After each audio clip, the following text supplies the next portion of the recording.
বিভিন্ন জায়গায় ডাকাতি হচ্ছে, চুরি হচ্ছে। এখন দেখার বিষয় প্রশাসন কি করে। আমরা বাঙালি হিসেবে চাই শান্তি।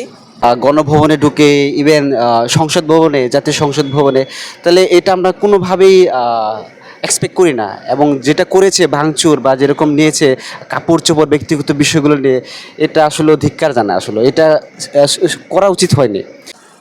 ওইটা তেমনভাবে বলা যায় না নিছকই স্বার্থ আন্দোলন। এখন দেখা যায় পরিস্থিতি অন্যরকম, ভিন্ন পরিস্থিতি। ছাত্র আন্দোলন হিসেবে শুরু হয়েছে, কিন্তু এখন অন্যরকম হয়ে গেছে, সবাই জানে। মনে করি যে আগে যেরকম একটা শান্তিময় পরিস্থিতি ছিল, সকল ধর্মের সহাবস্থান ছিল, যে যার ধর্ম ভালোভাবে পালন করতে পারত, সেই নিশ্চয়তা যেন সকল বাংলাদেশিরা পায় বর্তমান প্রশাসনের কাছ থেকে। যে প্রতিপক্ষ এটার সুযোগ নিবেই।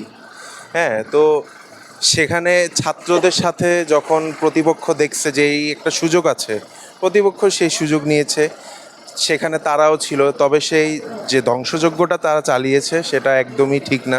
কারণ আমরা কিন্তু দেখেছি যে আমাদের অপোজিশন যে পার্টিটা বিএনপি, তারাও যখন কোনো সমাবেশ বা কিছু করতো, তারা কিন্তু তাদের যেই আইডল জিয়াউর রহমান, তাদের সাথে কিন্তু সে বঙ্গবন্ধুর নামও নিত, যে আমরা স্মরণ করছি বঙ্গবন্ধুকে, জিয়াউর রহমানকে। তা আমি মনে করি এটা ঠিক না। আসলে দেশ স্বাধীনে ওনার অনেক বড় ভূমিকা আছে, কিন্তু এই কিছু বিষয় নিয়ে ওনার যেই মূর্তি ভাস্কর্যগুলো ভাঙা হয়েছে, এটা আসলে দুঃখজনক আমাদের জাতির জন্য। কারণ বাংলাদেশের নামের শুরুতে বঙ্গবন্ধু শব্দটা আছে। হ্যাঁ, বঙ্গবন্ধু, বাংলাদেশকে চিনেই বঙ্গবন্ধুর জন্য। তো আশা করি এটা ঠিক হয় নাই।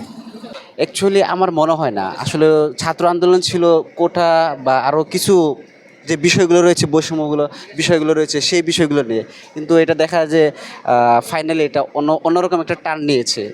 তো সেটাই। আর দেখা যায় যে ভাঙচুর, জাতীয় সম্পদ নষ্ট, তো আসলে এইগুলো আমরা এক্সপেক্ট করিনি যেটা হয়েছে মানে আন্দোলন করার পরে, তাহলে সেইগুলো। আর দেখা যায় এখন সরকারি এখন পরিবর্তন হলো, যাক সরকার পরিবর্তন হয়েছে, আশা করি ভালো কিছু আসবে, সেটাই আমরা হোপ করি। এটাই। পুরা ঢাকা শহরে ডাকাতের আক্রমণ বেড়ে গেছে, মানুষজন রাস্তায় দাঁড়িয়ে আছে ডাকাতের করার জন্য। তো এই ডাকাতগুলো হঠাৎ করে কোত্থেকে আসলো, হঠাৎ করে কোত্থেকে আসলো? তাই আমাদেরকে 1971 সালের, হ্যাঁ, আমি একজন ছাত্র হিসেবে বলতে চাই, 1971 সালে যে স্বাধীনতা সংগ্রাম হয়েছিল, তখন কিন্তু বঙ্গবন্ধু শেখ মুজিবুর রহমান জাতির পিতা সেই আন্দোলনে সক্রিয়ভাবে অংশগ্রহণ করেছিল এবং তার নেতৃত্বে আমরা স্বাধীনতা পাই। তাই আমি একজন সাধারণ ছাত্র হিসেবে বলতে চাই, বঙ্গবন্ধু শেখ মুজিবুর রহমানকে সর্বোচ্চ স্থানে রাখতে হবে, জাতির পিতা হিসেবে সর্বদাই সম্মান করতে হবে। এবং প্রধানমন্ত্রী শেখ হাসিনা যেই কাজগুলো করেছেন তা অস্বীকার করার মতো না, যে সুবিধাগুলো আমরা পাচ্ছি। তাই প্রধানমন্ত্রী শেখ হাসিনাকেও আমাদের স্মরণ রাখতে হবে, ধন্যবাদ জানাতে হবে।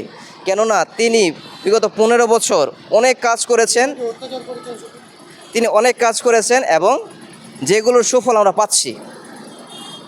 আর এখন যে সকল গভর্নমেন্ট স্থাপিত হয়েছে, আমরা আশা করি সেই সকল গভর্নমেন্ট সঠিকভাবে আমাদের দেশকে পরিচালিত করবে। যেখানে হানাহানি হচ্ছে, সংঘাত হচ্ছে, যেখানে হিন্দুদের উপর অত্যাচার হচ্ছে, খ্রিস্টানদের উপর অত্যাচার হচ্ছে, সেই সকল কাজ থেকে বিরত থেকে আমাদের এই বাংলাদেশকে সুন্দরভাবে সাজাবে এবং আইন শৃঙ্খলা প্রশাসন তারা সক্রিয় ভূমিকা পালন করবে। তাই সবাইকে ধন্যবাদ। হ্যাঁ, হ্যাঁ, এগুলো কোনোভাবে ঠিক হচ্ছে না। একজন সাধারণ ছাত্র হিসেবে আমি মনে করি বঙ্গবন্ধুর উপরে আঘাত হানা, মূর্তি ভাঙা, মূর্তির উপরে প্রস্রাব করে দেয়া, এগুলো কোন মানসিকতার বা মানবিকতায় আসে আমি জানি না। একজন ছাত্র হিসেবে আমি বলতে চাই যে এই কাজগুলো থেকে আপনারা বিরত থাকবেন। কেননা আমরা যদি আমাদের রুট ভুলে যাই, তখন আমরা আমাদের অস্তিত্ব হারিয়ে ফেলব। তাই বঙ্গবন্ধু হচ্ছে আমাদের রুট, সেই সংগ্রাম।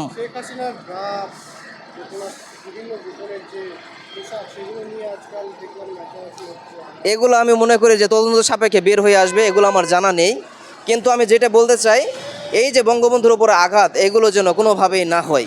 কারণ আমরা যদি আমাদের শিকড় ভুলে যাই, তখন আমাদের জাতি তার অস্তিত্ব গতি হারিয়ে ফেলবে।